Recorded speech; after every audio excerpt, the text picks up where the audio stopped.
యోబు గ్రంథము 9వ అధ్యాయము. అప్పుడు యోబు ఈలాగున ప్రత్యుత్తరమిచ్చెను. వాస్తవమే, ఆ సంగతి అంతే అని నేనెరుగుదును. నరుడు దేవుని దృష్టికి ఎట్లు నిర్దోషియగును? వాడు ఆయనతో వ్యాజ్యమాడగోరిన ఎడల 1000 ప్రశ్నలలో ఒక్కదానికైనను వాడు ఆయనకు ఉత్తరమియ్యలేడు. ఆయన మహావివేకి, అధిక బల సంపన్నుడు. ఆయనతో పోరాడ తెగించి హాని నొందని వాడెవడు? వాటికి తెలియకుండా పర్వతములను తీసివేయువాడు ఆయనే. ఉగ్రత కలిగి వాటిని బోర్లదోయువాడు ఆయనే. భూమిని దాని స్థలముల నుండి కదిలించువాడు ఆయనే. దాని స్తంభములు అదరచేయువాడు ఆయనే. ఉదయింపవద్దని ఆయన సూర్యునికి ఆజ్ఞాపింపగా అతడు ఉదయింపడు. ఆయన నక్షత్రములను మరుగుపరచును. ఆయన ఒక్కడే ఆకాశమండలమును విశాలపరచువాడు. సముద్ర తరంగముల మీద ఆయన నడుచుచున్నాడు. ఆయన స్వాతి, మృగశీర్షము, కృత్తిక అను వాటిని దక్షిణ నక్షత్ర రాసులను చేసినవాడు. ఎవడనూ తెలుసుకొనలేని మహత్తైన కార్యములను, లెక్కలేనన్ని అద్భుత క్రియలను ఆయన చేయుచున్నాడు. ఇదిగో, ఆయన నా సమీపముగా గడచిపోవుచున్నాడు గాని నేను ఆయనను కనుగొనలేను. నా చేరువను పోవుచున్నాడు గాని ఆయన నాకు కనబడడు. ఆయన పట్టుకొని పోగా ఆయనను అడ్డగింపగలవాడెవడు? నీవేమి చేయుచున్నావని ఆయనను అడుగతగినవాడెవడు?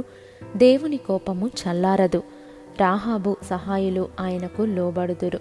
కావున ఆయనకు ప్రత్యుత్తరమిచ్చుటకు నేనెంతటి వాడను?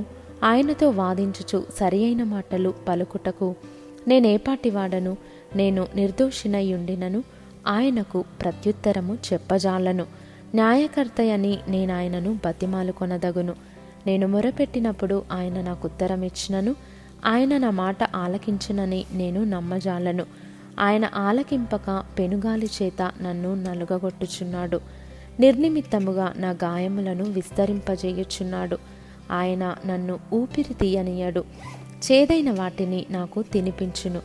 బలవంతుల శక్తిని గూర్చి వాదము కలుగగా నేనేయున్నానని ఆయన యనును.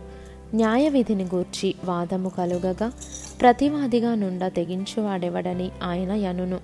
నా వ్యాజ్యము న్యాయమైనను, నా మాటలు నా మీద నేరము మోపును. నేను యథార్థవంతుడనైనను దోషి అని ఆయన నన్ను నిరూపించును. నేను యథార్థవంతుడనైనను నా యందు నాకిష్టము లేదు. నేను నా ప్రాణము తృణీకరించుచున్నాను. ఏమి చేసినను ఒక్కటే.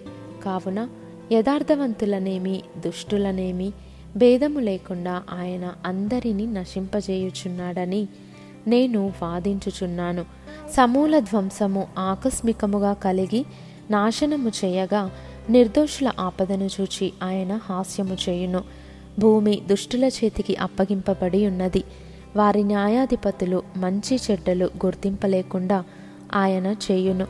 ఆయనగాక ఇవి అన్నీయు జరిగించువాడు మరి ఎవడు?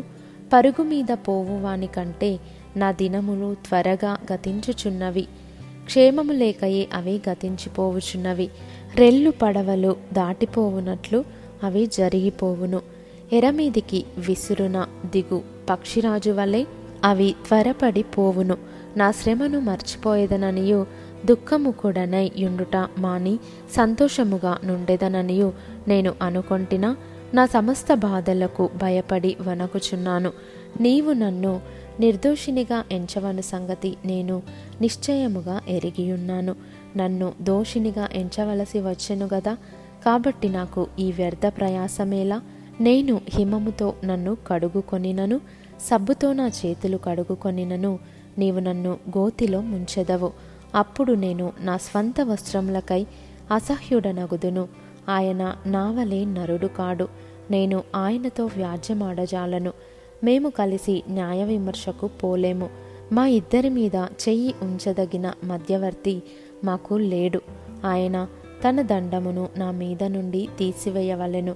నేను భ్రమసిపోకుండా ఆయన తన భయంకర మహాత్మ్యమును నాకు కనుపరచకుండవలెను. అప్పుడు ఆయనకు భయపడక నేను మాటలాడెదను. ఏలయనగా నేను అటివాడను కాననుకొనుచున్నాను.